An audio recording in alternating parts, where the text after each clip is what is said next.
Assalamualaikum warahmatullahi wabarakatuh.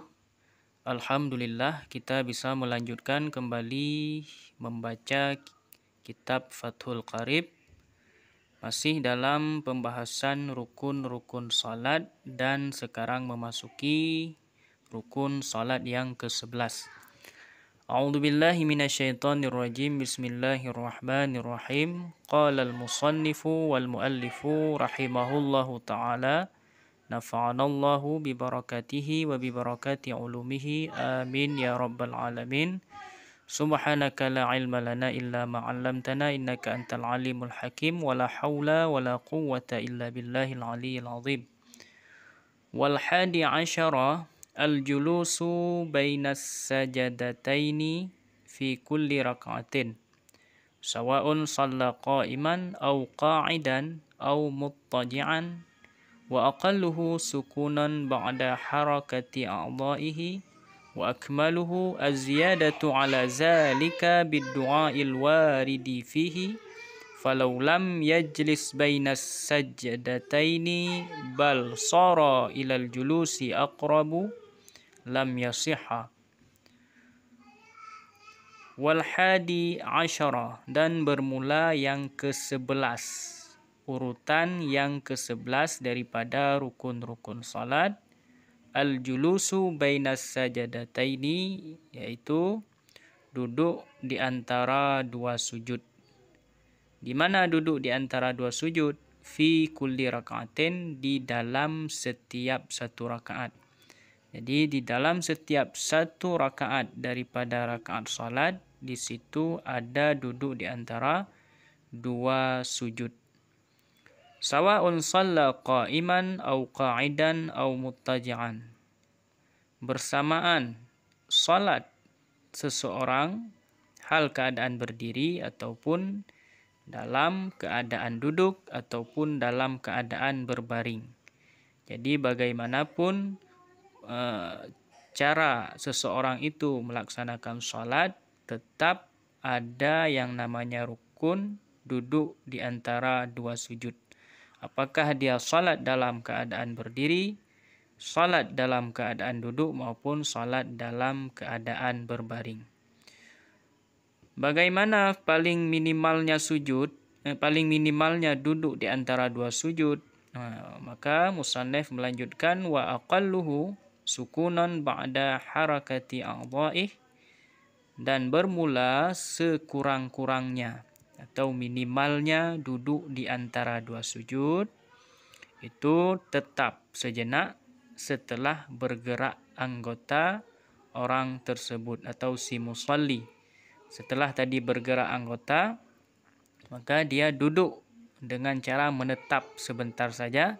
Itu minimal daripada duduk di antara dua sujud. Tentunya nanti di situ tetap sejenak itu dengan adanya kadar waktu tumakninah. Wa akmaluhu az-ziyadatu 'ala zalik, dan bermula sesempurna-sempurnanya duduk di antara dua sujud itu lebih atau bertambah durasi waktu di atas demikian. Demikian apa? Demikian yang baru dijelaskan tadi. Lebih daripada sukunon ba'da harakati a'dha'ihi. Lebih lama daripada menetap sejenak setelah bergerak anggota badannya. Dengan apa lebihnya? Dengan kadar waktu bid-du'a'il waridi fihi, dengan tentunya dengan adanya doa yang memang warid di dalamnya duduk di antara dua sujud. Jadi kadar waktunya kadar bacaan doa yang memang warid. Doa itu dibaca di antara dua sujud. Falau lam yajlis bainas sajdataini bal sara ilal julusi aqrabu lam yasihha. Maka jikalau tidak duduk seseorang, yaitu si musalli, orang salat, tidak duduk di mana? Di antara dua sujud, bainas sajadataini. Akan tetapi sara jadi ia ilal julusi, kepada duduk aqrabu itu terlebih dekat, niscaya tidak sah ia. Jadi kalau ada seseorang tidak melakukan duduk antara dua sujud, tapi dia dari sujud tadi menuju kepada duduk itu sudah sangat dekat, namun dia tidak duduk sedetik pun. Dia tidak duduk, tapi hanya mendekati kepada duduk. Maka itu tidak sah. Tidak dikira atau tidak dihitung sebagai duduk di antara dua sujud. Maka solatnya tidak mencukupi rukun, yaitu tidak adanya duduk di antara dua sujud. Wassani asyara, dan bermula yang ke-12, at-tuma'ninatu fihi ay al-julusi bainas sajdataini. Yang ke-12 itu tuma'ninah fihi, di dalamnya, ay artinya di dalamnya duduk di antara dua sujud. Jadi di dalam duduk antara dua sujud tadi, itu ada satu rukun yang dinamakan dengan tuma'ninah. Tuma'ninah itu berhenti sejenak.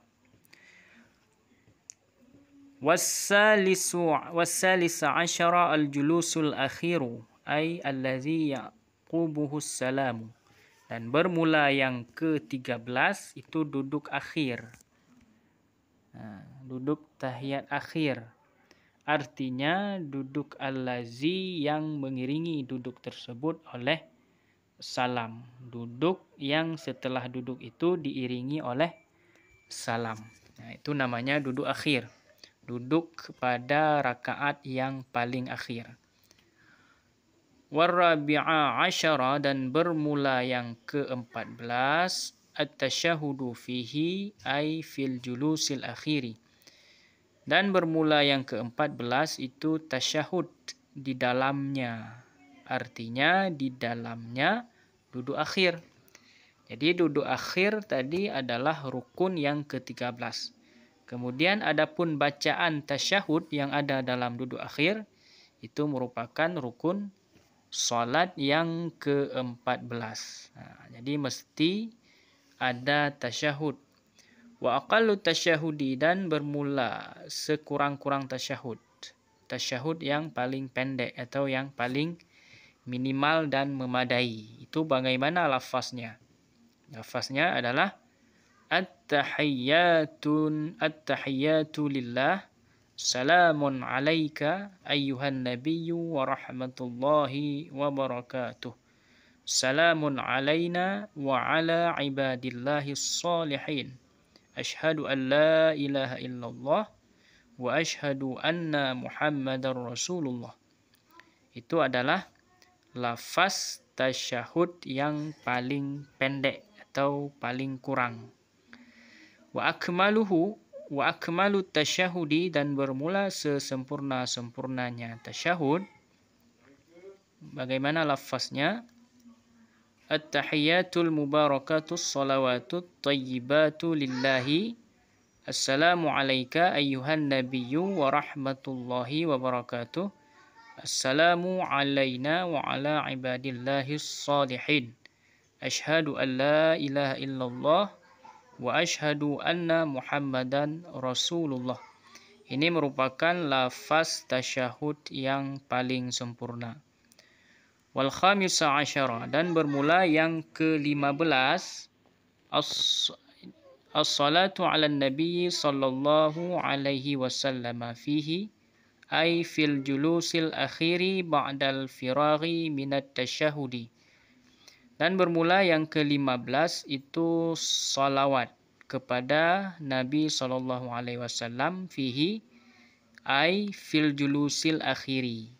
Salawat kepada Nabi sallallahu alaihi wasallam juga dibacakan di dalam duduk yang akhir. Dibacakan di dalam duduk yang akhir. Kapan? Ba'dal firaghi minat tasyahudi, setelah selesai daripada bacaan tasyahud tadi. Wa aqallu salati ala nabi sallallahu alaihi wasallam, dan bermula sekurang-kurangnya salawat kepada Nabi SAW di dalam tasyahud akhir, yaitu lafaznya Allahumma salli ala Muhammadin. Itu yang paling pendek atau yang paling kurang dan memadai. Allahumma salli ala Muhammadin. Itu saja sudah sah sebagai rukun. Wa asy'ara kalamul musannifi anna salata ala al-ali la tajibu wa huwa kadzalika bal hiya sunnatun. Dan mengisyar dan memberitahu oleh kalam musannif bahawa sesungguhnya salat ke atas keluarga, salat ke atas keluarga Nabi, ke atas al, la tajibu, itu tidak wajib. Jadi menurut yang diberitahukan oleh kalam musannif di sini, salawat kepada al itu tidak wajib. Wa huwa kadzalika, dan bermula demikian, wahwa dan bermula dianya keadaan itu seperti demikian. Bal hiya sunnatun, akan tetapi bermula dianya salawat kepada keluarga Nabi itu merupakan sunnah. Sekian pembahasan kita di kesempatan yang berbahagia ini, mudah-mudahan dapat dimengerti. Assalamualaikum warahmatullahi wabarakatuh. Wallahu a'lam bishawab.